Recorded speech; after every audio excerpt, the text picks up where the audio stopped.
Taming the Paper Tiger, Love It or Lose It, Living Clutter-Free, and she's well respected, well known.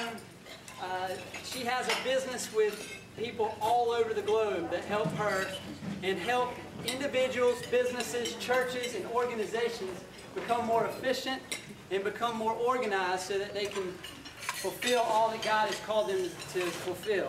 She's referred to as the Paper Tiger Lady, and she has been, if you saw the emails that we sent out, it had a lot of her credentials, but I'm just going to read real quick. She's been on the Today Show, Good Morning America, CNN Nightly News, been featured in Fast Company magazine, Reader's Digest, USA Today, Kiplinger, the New York Times, Real Simple, and Guidepost. She has been gracious to come down. Her schedule is fully packed. So Claude and Will Sneed and Charles were able to get Barbara to come to Greenville, and we're so grateful. And I'm going to read this one sentence that kind of summarizes it so that you'll get an idea for what she's all about. Barbara is passionate about helping people eliminate the physical, the digital, the emotional, and the spiritual clutter that prevents them from accomplishing their work and enjoying the life that God intends. So let's give Barbara in Eastern North Carolina.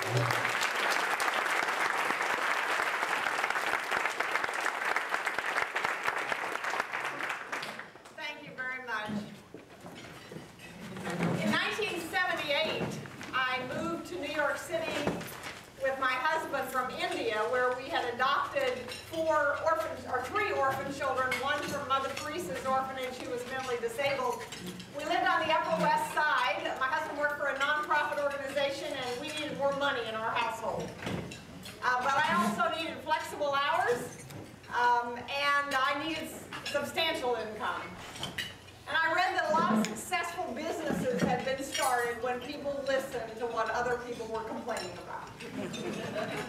And as I sat on Riverside Drive playground, I'd hear people say, "We haven't eaten off the table in a month because it's all piled full of paper."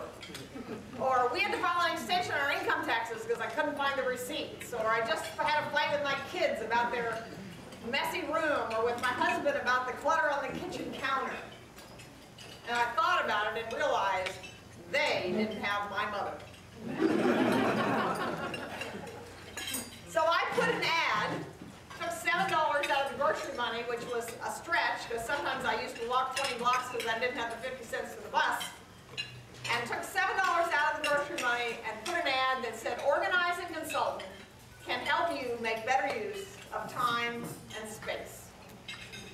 I think it was February this year, USA Today had an article that said the organizing industry is now a $1 billion industry. I believe that organizing is key to our being all that God intended us to be. Now let me dispel a myth immediately. I am not a naturally organized person. I am a right-brained person. I've been officially diagnosed with ADD. I'm an entrepreneur, and like many other entrepreneurs, I love the big picture. I'm a big dreamer. But the details, well, somebody else has got to figure those out. And then I love to start things. There's lots of energy for starting things, but then the finishing them, that's another story. Which is precisely the reason I'm good at what I do. Because when I look at the clutter that other people struggle with, I understand intimately where they're coming from. Because I have to practice what I preach every single day of my life. In fact, I tell people, if you came to my home or my office unannounced, you might look around and say, "And they pay her money?"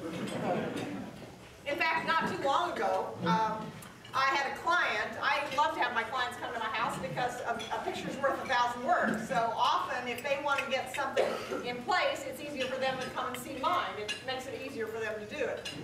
So I invited them to come, and it was a Saturday afternoon. I don't normally work on Saturday afternoon, but that was the best time for them. So I said, okay, that would be fine. And my husband had left his glasses at the gym the day before, and he really didn't want to go get them.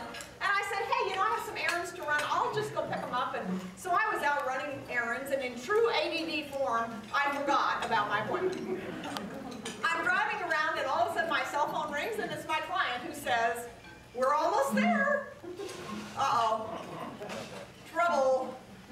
So I called my husband and warned him. I said, clients are coming, but don't worry, I've got it under control. And so they walked in, and I showed them the mess. I said, I'd like you to look at your watch. I said, I'm going to show you now the power of systems. And the acronym I use for system is saving you space, time, energy, and money. In 27 minutes, everything was back in its place. That's what organization is. It's not about not having clutter. Life is messy. Things happen to us all the time that make us have clutter, but the problem is we don't know what to do with it. That's when we really have to worry. My whole business is based on 4 words. Clutter is postponed decisions. I learned that from clothes closets. Clothes closets fill up because we haven't decided whether we're going to lose the 10 pounds we need to lose to get back into that size smaller suit again. Or then there's that exercise equipment. Goodness knows we could use that, and it looked really good on TV. But when we got it home, it just didn't quite work. And then there's the candlesticks you got from Aunt Sally. You love Aunt Sally. The candlesticks are, on the other hand, not really your style, but she is coming for Thanksgiving dinner. And if you brought them out, it would look really good. And then, of course, there's paper. There's the clutter on the desk, and you say, okay, today's the day. I'm going to clean up this mess. And you pick up the first piece of paper and think of any number of reasons why today is not a good day to deal with this piece of paper, and you put it over here. And you pick up the second and the third, and before you know it, the pile that was on this side is now on this side, and you look at your watch, and goodness gracious, you have to go to a meeting. And then there's email.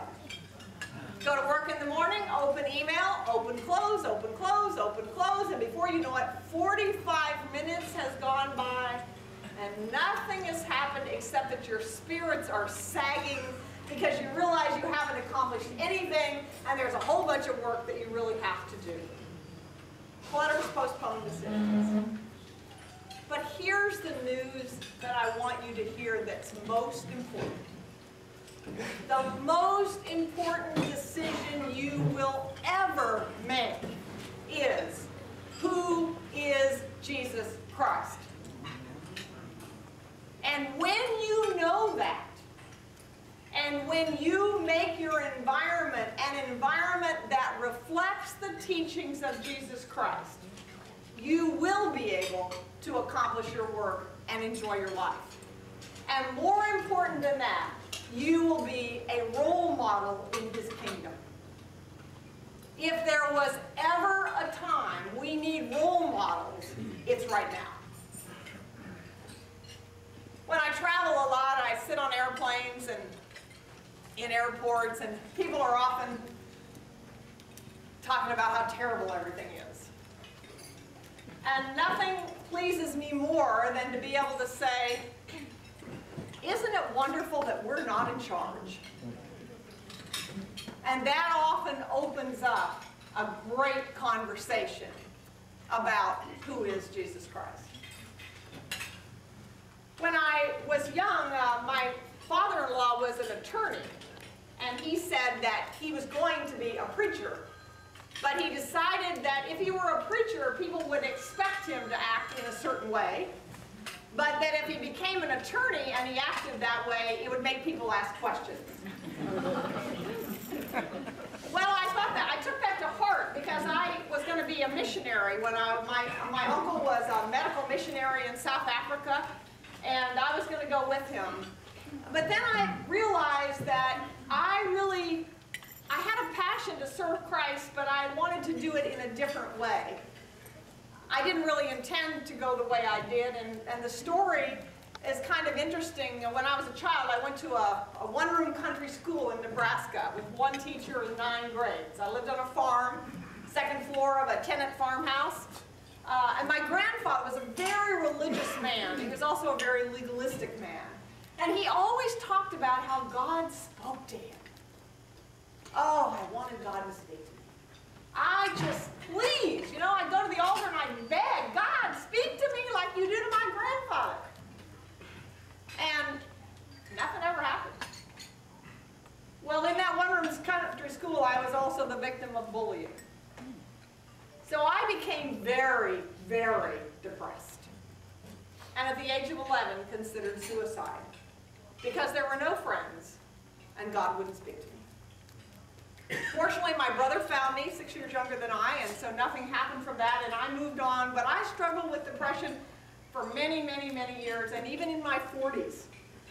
We had moved, actually, to Raleigh. And I went to a counselor, and I said, I just can't get over this depression. And he encouraged me to go to a center for help, and I did. And in that center, I figured out that God really had this in plan all the way along.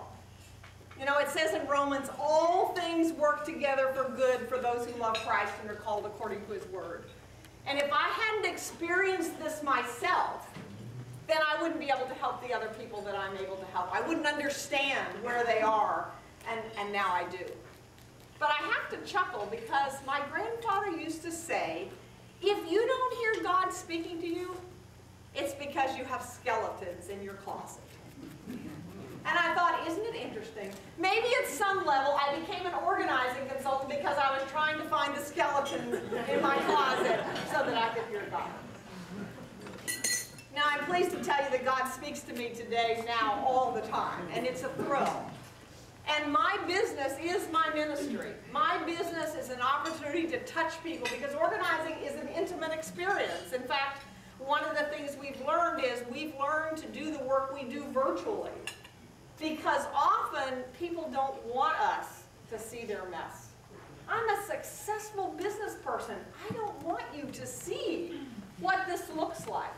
So we've learned, okay, we don't have to, although I love to go in person. In fact, I'm headed on my way to Washington, D.C. to work with a client that I actually worked with 25 years ago. And she sent me an email a couple of weeks ago, and she said, I'm sure you don't come here anymore, but I really need some help, and could you send one of your consultants? And I said, well, ironically, I have a 4-year-old granddaughter that lives in Virginia, and I like any excuse I can to visit her, so if we can work the timing out so that I can work with you and see her, I will come. And so tomorrow I'm spending 2 days with someone I worked with 25 years ago, and I can tell you the price she's paying is significantly higher than it was 25 years ago. And she's willing to pay because she understands the principles, and that's what it's about. There are many organizing consultants who think it's about the stuff, and they go in to the house or to the office and they see things and they say, okay, I can fix this, I can color code this and I can label this and I can do this, and then they walk out and then 6 months or a year later it's all back to where it started. Because it's really not about the stuff, it's about us. It's about our head and our heart. My company is called Productive Environment Institute. And I define a productive environment as an intentional setting in which you can accomplish your work and enjoy your life. And that setting starts in your brain. If your brain is full of messages from Satan that says, you shouldn't have done that, you can't do that, that'll never work, that's not a productive environment in order for you to make any impact. And that's the first place you have to start. But then it goes down into all the other things as well. Our physical things, our physical environment. Does your physical environment at home or in the office reflect what you want the world to think about you? Often people have convinced themselves that it really doesn't matter. Or they say, oh, I'm an artistic person, and artistic people are just naturally disorganized. Yeah, they are, that's true. But that doesn't mean they can't change. And I see organizing and productivity as an art. It's an art form. People say to me, what should I do? And my response is, that's the wrong question. The question is, what will you do? That's what we have to figure out. What will you do? So you paint a picture of why you want to get organized. organizing in and of itself has no value. In fact, I suspect some of you may know somebody who spends their whole life getting organized, but they don't really have a whole lot to show for it. Organizing is simply a skill that helps you get where you want to go. So what does that mean? It means you have to start by saying, where is it that I want to go? So we've developed a 5-step process that we use all the time. When someone says, I need your help, I finish the statement by saying, to do what? And that moves us into the 5 steps, and that's what I want to share with you today. The first step is state your vision. If you were organized, what would you be able to do that you can't do now? How would life be different? And this is where there needs to be a picture. And who helps you develop that picture? God does. When you listen to God, He helps you picture what it would be like if it were really working the way He intended it to work. Then the second one is identify your obstacles. What's preventing you from doing that? Is it time? Is it money? Is it lack of knowledge? Is it a person who's not cooperating? Is it a tool that you need? Or maybe you don't even know what the tool is, but you know there might be one that would fix it if you just knew what it was. My daddy used to say on the farm, half of any job is having the right tool, and he showed me over and over how that was true. And then the third thing is commit your resources. You can't change anything without resources. So how much time are you willing to invest? How much money are you willing to invest? Who do you have that can champion this process to get it to work better? What tools do you already have? What software do you have? Most of us have software in our computers and we don't do 2% of what it can do for us. Email is a good example. How many of you have trouble with organizing email? Yeah, a lot of you. Some of you are just not lying about it. But email has so many tools within it that's designed to help us, but most of us don't even know what they are. So step 1, state your vision. Step 2, identify your obstacles. Step 3, commit your resources. And then step 4 is design and execute the plan. That's 80% of what we do. We help people design and execute the plan, but you can't do that if you haven't done the other 3 things.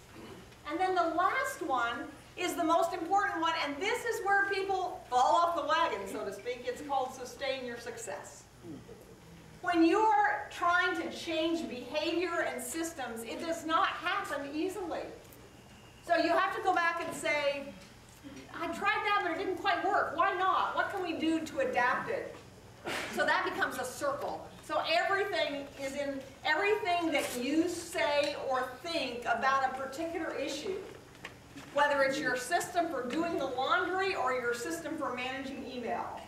Those 5 things work, and everything you say about that is one of the 5 steps. It's either part of the vision of what you wish happened, it's an obstacle that's preventing it from happening, it's a resource that you are using or could use to make it happen, it's part of the plan that you either need to work on or need to execute, or it's something to do with sustaining success and there's something in there that isn't working. So I want to give you a chance to just practice on this for a little bit in an interesting way. I think all of us have one thing in our lives, maybe professional or maybe personal, that kind of hangs over our head. You know, it's something we think about when we wake up in the morning, and it's something we think about when we go to bed at night.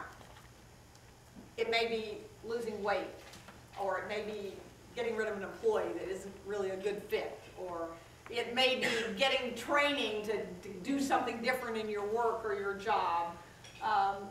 Could be any of those things. For me, it was, I wanted to be clearer about the financial health or lack of health of my organization, my business. That was something I struggled with. So my business partner and I said that last year, it was about in October, I guess, of last year, that we were going to identify one thing in our lives, and then we were going to apply those principles to that one thing. So I applied it to my financial health of my business, and she applied it to her physical health. I am here to tell you that both of us have had the best year we've ever had in our lives. If you are willing to identify that one thing, and you will use those 5 steps to get a plan which you are working on. Notice I didn't say that you have to succeed in it. As long as you are progressing forward, then you're going to be on the right track. And the positive of that will roll over into every other thing you want to do as well. By the same token, if there is that one thing and you pretend it doesn't matter or you ignore it, the negative of that will also roll over into everything else. So I invite you, as you leave here today and you kind of think about what we talked about today, to identify what that one thing is in your life. And then figure out what the resources are that you need to get together to help you do that. And I believe that as Christians, we need to do that. We need to be the best that we can be. And when we know there's something in our lives that is preventing us from being the best we can be, then it is incumbent upon us to do something specific about it. It was mentioned that I wrote the book called Taming the Paper Tiger. That was the first book I wrote in 1988. It has just recently been re-released as Organizing Paper at Home, What to Toss, and How to Find the Rest. And the reason is that paper still continues to be the #1 organizing challenges in households. How many of you left your house today with more pieces of paper lying around than you prefer? It's universal. And we thought computers were going to solve it, and all we learned was that they probably sometimes generated even more paper, and now we have to organize the paper. We thought physical photographs were difficult to manage. What about digital photographs? So I go back to what I said at the beginning. Clutter is postponed decisions. So when you want to deal with those things, you have to start and say, why am I organizing my photographs? My mother-in-law was organizing photographs because she wanted to leave a legacy. She wanted her children and grandchildren and great-grandchildren to know about the family history. So when we're organizing her photographs, it was important that we have acid-free paper and that we label them correctly and all that. On the other hand, I have a client whose photographs are organized in a big antique trunk in the family room in which they are all dumped in. And her idea of the best day in the world is when her 2 granddaughters sit down in front of that trunk and pull out the pictures and say, Grandma, tell me about this. She said, when I'm gone, I don't care. And often I have people come to me who say, you know, my kids are just, oh, they're so worried that I've got so much stuff in my house and that when I die, they're going to be left with it. And I don't know what to do with it. And I said, well, here's a suggestion. Go to them and say, I know that there are things here that could be gotten rid of, but I can't do it. And I just want you to know I give you permission to do it. It will be the most wonderful gift you can ever give your children because, believe me, I have sat with hundreds of people, children whose parents have died and left them huge amounts of things. In fact, one of my first clients was what the TV show now would call a hoarder. And she was a hoarder herself. She's a brilliant woman, she lost one hand. She was a race car driver. She built television sets. She was an artist. I mean, we are talking a really incredible, amazing woman. But her house looked like one of those houses of hoarders. And when her mother died, her mother left her 200 dressers full of paper. And the paper was stock certificates in some cases that were valuable mixed in with everything else, and we had to go through it. Now, I don't deal with hoarders anymore. I say my brother's a farmer, and I always tell people he's a highly educated man, been to college, but he is a farmer because that's what God called him to be, and he loves it. And it's the same way with people who work with hoarders. People who work with hoarders are called. It is a special calling. I do not have that call.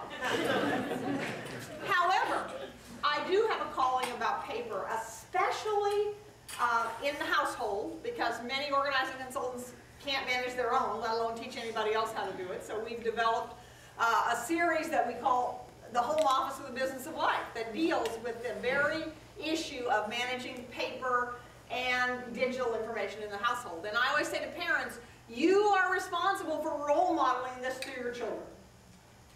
When we say to our children, go clean up your room, and they don't have to look very far to see that you can do some cleaning up yourself. So, and often paper is where it starts, so I feel really passionate about that. But most of our energy, and I say our because there is a team of consultants that we have, they're independent business owners, certified productive environment specialists, and most of our energy is spent with businesses. What's happened with businesses and information is unbelievable. I believe that we are, if we do not do something soon, we are headed toward the biggest information management disaster in history. I was just sharing at the table before lunch that when I started in the late 70s, I was in New York City at the time, and I would go into these big high-rise buildings, and managers had secretaries. And secretaries had file clerks. And there were file rooms, central file rooms, where there was someone I called Mabel. And the way information was managed was when the manager got done with the paper, it was given to the secretary, who got rid of what wasn't necessary, who gave it to the file clerk, who sorted it in whatever order, put it in the files. It stayed there for a year or two, and then it went to the central files, and it stayed there for a year or two, and then it was shipped off-site and eventually gotten rid of. That's how information was managed. When Bill Gates put computers on everybody's desk, that decision-making strategy was pulled away. And now nobody's doing it. So I would challenge you that in your home or in the office where you work, whether you own the office or whether you work there, the question that has to be addressed, the 6 questions that have to be addressed are, what information do we need to keep? In what form? For how long? Who's responsible for filing it? Who needs access to it? And how do we find it? Those are questions that business has not answered. And I have 2 examples. There's a client now, they're a client in New Jersey. They have 6 high-rise buildings. They're moving into 2 high-rise buildings, and they estimate that they have 50 million paper documents in those 6 buildings that they do not plan to move to the new buildings. But they called me and said, we don't even know who owns it. There's no line item budget for this. We don't know which department is supposed to deal with it. We don't even know where to start.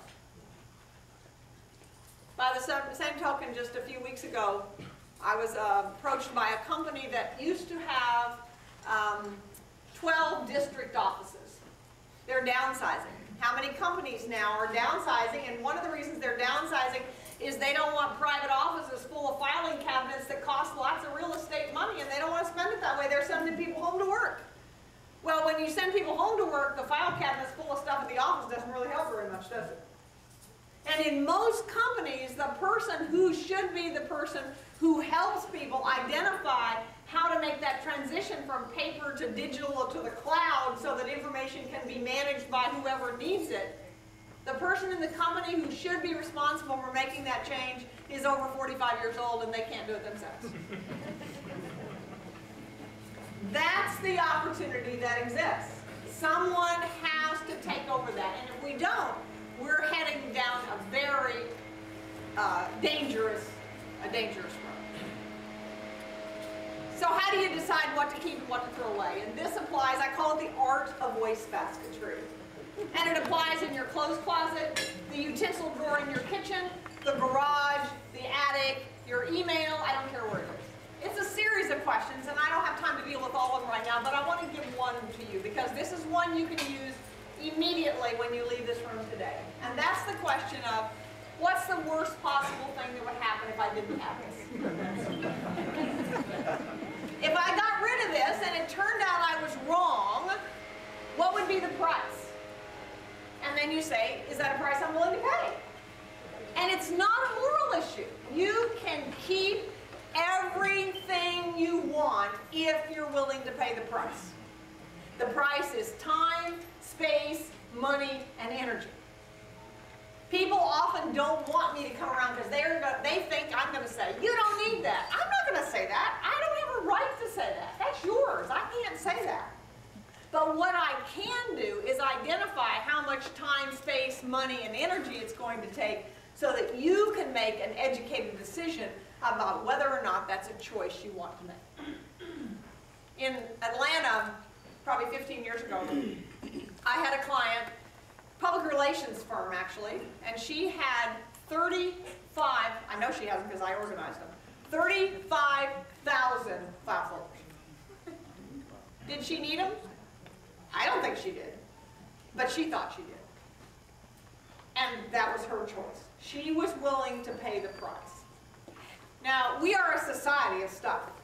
I mean, I don't care where you go. In our church, we started an annual event called Clear the Clutter for Christ. And if you walk around the church, you always have stuff that nobody really knows who it belongs to, and nobody wants to move it. And so we turned it into an event. And on Saturday morning at 8:30, we serve bagels and coffee. And while they're having bagels and coffee, I do a seminar called "Sometimes It Takes an Expert to Take Out the Trash."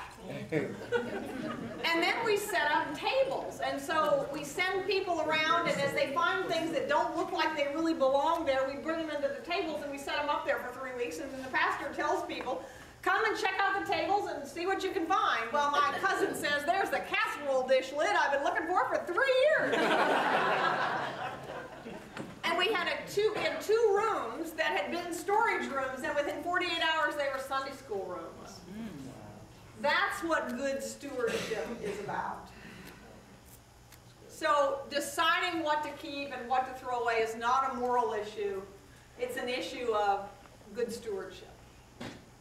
In doing the research for the book, Love It or Lose It, Living Clutter-Free Forever, I discovered that there's a big emotional issue related to people hanging on to things.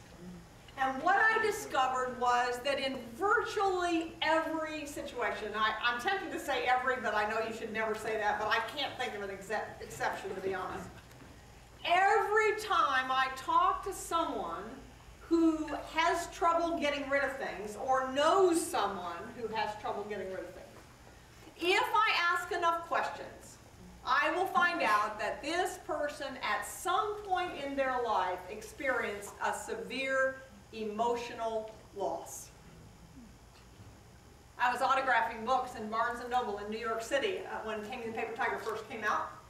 And I made that statement, and a young man walked up to me, and he had tears in his eyes, and he said, my apartment is full of paper, and I go home every night and say, he said, I haven't had any friends or family in it for months. And he said, I go home every night and say, okay, tonight I'm going to clean this up. And he said, I start to clean it up and I become physically paralyzed. And often can barely get into my bed because that's where I stacked all the papers that I was sorting. And then he stopped and said, my mother died when I was 6. He said, are you telling me that I have to deal with the grief of losing my mom before I can deal with the clutter? I said, well, I can't answer that because I'm not a mental health professional, but I can tell you from what I've seen over and over, is that when you realize that the stuff you're hanging on to is an attempt to fill up this hole in here, that's the problem.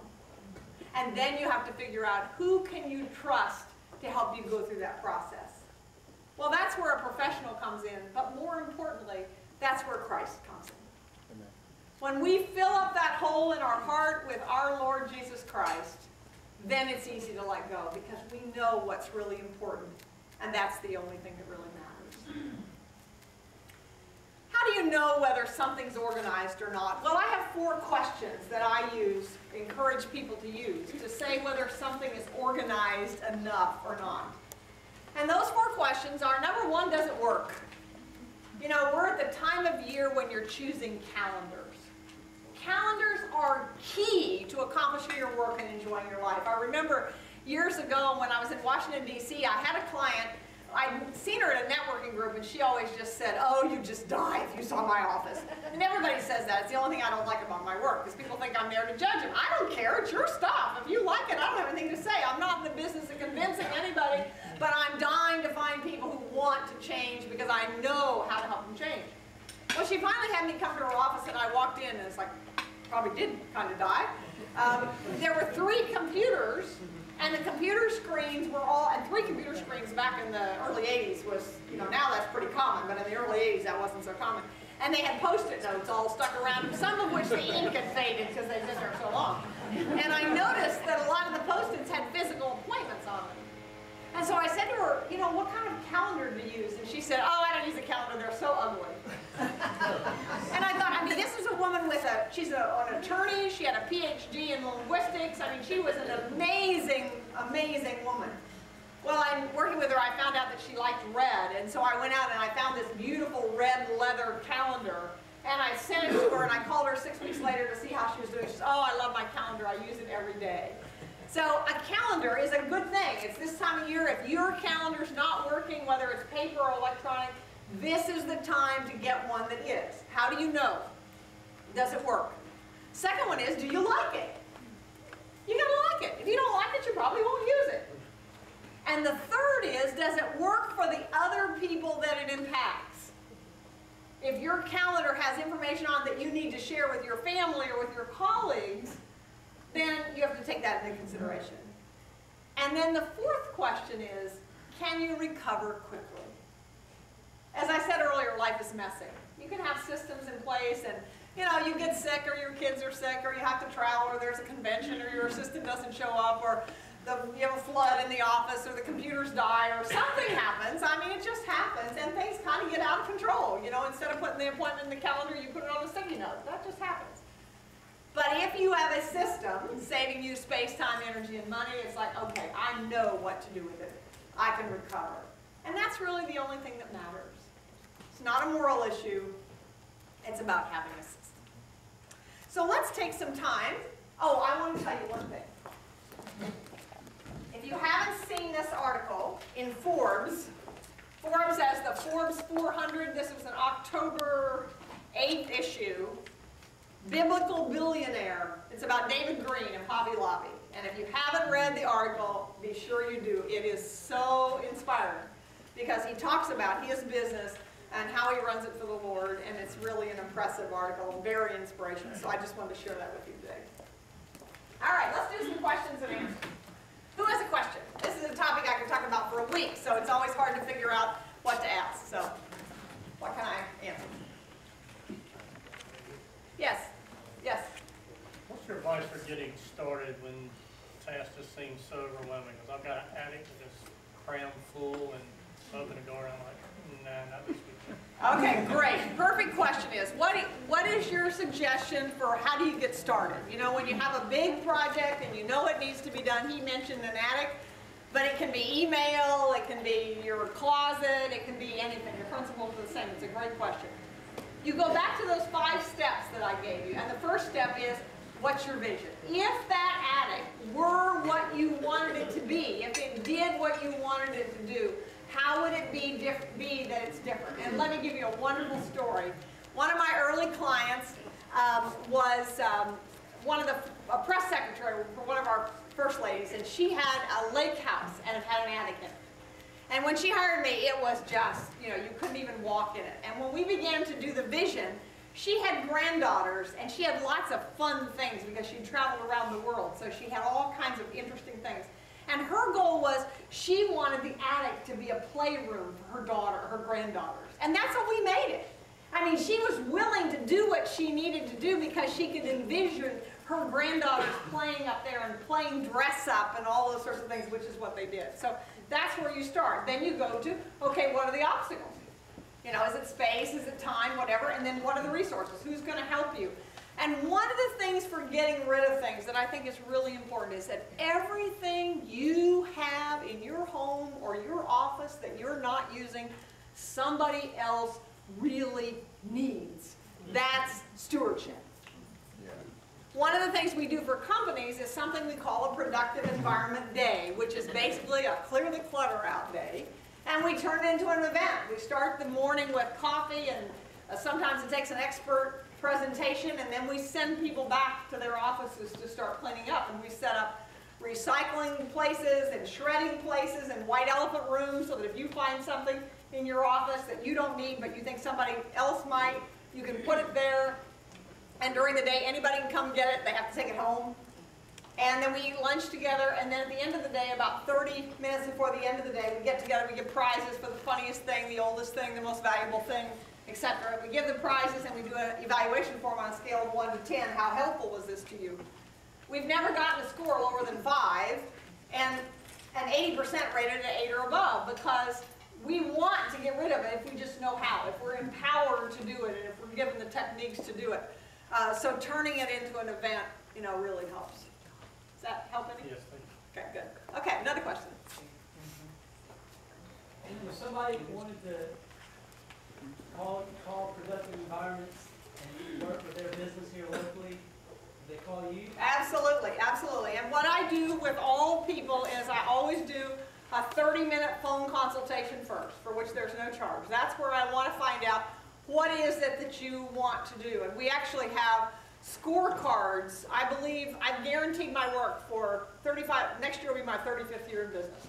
And I've always guaranteed my work. I've said to companies that have paid me tens of thousands of dollars, if 5 years from down the road you say this was a waste of money, I will either fix it or I will refund your money. Because what we're teaching are systems, and my goal is, I love to work with companies where they will put us on a retainer at a fairly low rate for a year, because in a business, it's about a year that it takes to deal with the cycles of business. That's when you go through tax time and convention time and vacation time, and all of those things have to have in place.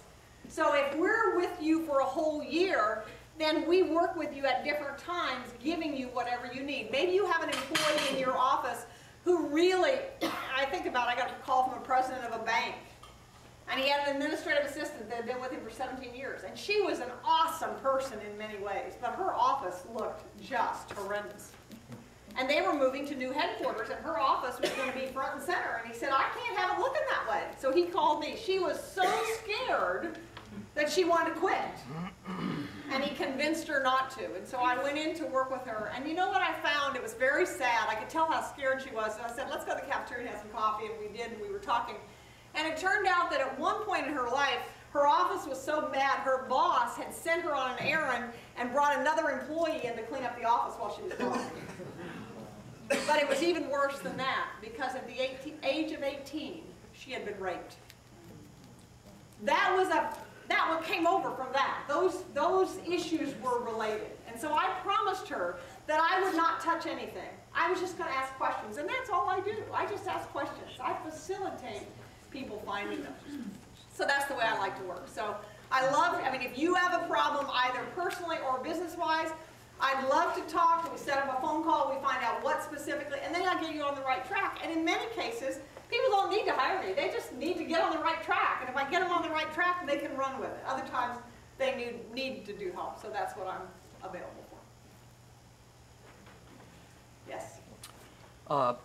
Which do you generally gravitate towards with regards to stuff? Absence makes the heart grow fonder, or out of sight, out of mind? Depends on the person. It's all about the person. There's no right or wrong for any one person. That's the reason that process of what the vision and the obstacles and the resources are is so important. Because if I don't know how people feel about the stuff, I can't help them deal with it. Let me give you an example. I talked about the loss issue at a convention one time, and a woman came up and she said, "You just saved my marriage." I said, "Wow, that's a pretty dramatic statement. Can you elaborate?" And she said, "I came to this convention with the intention of divorcing my husband, to whom I've been married for 13 years, because our house is so full of stuff, I can't clean it anymore, I can't dust it, I have allergies, and it's making me sick, and he won't do anything about it." And she said, "But you told that story," and she said, "I realized that his mother died when he was 6. She said, "I'm willing to go back and give it a try. I don't know what I'm going to do differently, but I now understand that it wasn't that he wouldn't throw it away or get rid of it, but that he couldn't. And so I'm willing to go back and try it again." So I said, "May I make a suggestion?" She said, "Of course." So I said, "Go back and say something to him like, 'I never understood before how important this was to you. And now that I understand, let's figure out how to keep it.'" It totally changed the dynamics. I followed with him for about 6 months, and it was amazing, because he felt heard. And God has such a sense of humor. He usually gives us a marriage partner who's different about that than we are. My husband is a retired Army colonel. I thought all military military guys were organized. Well, I can tell you of one exception. And he says, I have no interest in doing it. After all, I married you. But he's very good at some other things. He's much better at money management than I am. Thank you, Lord. And so we get along just fine. So, any others? Yes? How do you, because what you're hearing is great, and I've got kids, and the people in here who know me know that I'm very organized. I just am. You were born that way. Yeah, you were born that way. But you want to communicate to your children the significance of being organized, and you know, it frustrates me when my kids, especially my daughter, who her room looks like the Hoarder Show. What is it? What is her age? She's 11. Okay. And you know, my son's a little bit better, but how do you encourage them and to make sure that they're not dealing with something? You know, when they were very young, I used to go in their rooms and clean their rooms up for them and put everything in the bins, and then I would take the bins and never give them back to them. So is that something? Well, so did I do something? Do I need to give them back the bin? Let them look at it? Because I'm serious, because you know, I don't want them to. So I hear what you're saying. Yeah. Well, and it's not an easy question to answer. I can tell you I have 5 children and 4 grandchildren, so I understand something about it. And I have to tell you that my son, when he was 16, I closed the door, and I said, if it doesn't smell or crawl out, I'm not going to do anything. You know, I have role modeled, bribed, cajoled, rewarded, punished. I've done everything, and I'm not doing this anymore. Well, then he went off to the Marines, so that solved that problem, you know. I think that it's a complex issue. I mean, if it weren't, there wouldn't be so many parents that struggle with it. But I think, first of all, it's important for us to involve our children in helping them to organize their way. And I think about an example I had of a woman who hired me who was not a naturally organized person herself. She saw her daughter going astray, and so she said, I can't teach her, obviously, will you come in? And they just built this beautiful new home. And the daughter's room, she was on the basketball team in high school, so that was her age, I don't know, she was 16, 17. And it had a closet with rods and all kinds of stuff, and everything was a disaster. Well, in talking with the daughter, we ended up ripping out the closet rods and putting baskets in, because she would sort by baskets, because it was like, it was colorful, and she was so excited about it, she brought the whole basketball team in to see her room. And her mother said, if you'd ever told me that my daughter would be showing off her organized room, I would have said an elephant's fly. So that's part of it. Having said that, sometimes, and my cousin just called me a couple of days ago, she has a son who is in his late 20s, who is just not doing well in the world at all. He's an actor, a very, very good actor and a musician, and he's living in her mother-in-law's house who died, and they went out to see it, and it looked like hoarders. And she called me in tears, and she was absolutely mortified, and she said, I can remember as a child sitting on the floor with him, trying to teach him to sort, and he just couldn't do it. Well, there's a very popular technique now that's coming into play called brain balancing, which literally has to do with the right brain and the left brain communicating with each other. And so I said to her, you need to look at that resource and see, because there may be some issue there. So it can be very complex. It's not a simple solution. All right, I know I'm running out. I will not rush away, so if you had a question that you didn't feel comfortable asking to the group, or want to answer some more, I'll be there. I did bring you a copy of Bushido Business, just as a gift to you. That I just have one chapter in the book. Bushido Business, it's a samurai warrior technique. It wouldn't have been my choice for a title, but I wasn't the publisher, so when you're not the publisher, you don't get to choose. Stephen Covey has some things, Brian Tracy, Tom Hopkins, those may be some names that you know. So if you'd like to have one, you're welcome to have one. If you'd like it autographed, or if you want to give it as a gift to someone else, I'd be happy to autograph it as well. So I appreciate your coming today, and I truly hope that you will remember that clutter is postponed decisions. The most important decision is, who is Jesus Christ? And then you create your environment to reflect His love for you and the world. Thank you.